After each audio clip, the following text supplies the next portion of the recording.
sammuu ja saapuu oikea yö. Niin nukkuu Matti nousee ja oveen hiljaa lyö. On sillä uniset tossut ja niillä se sipsuttaa.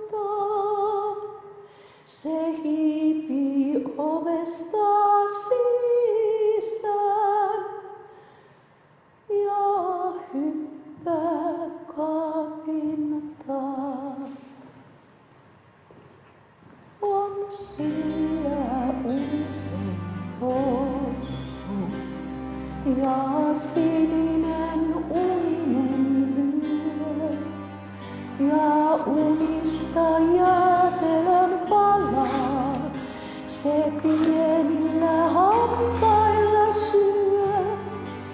Ja sillä on sininen auto ja se auto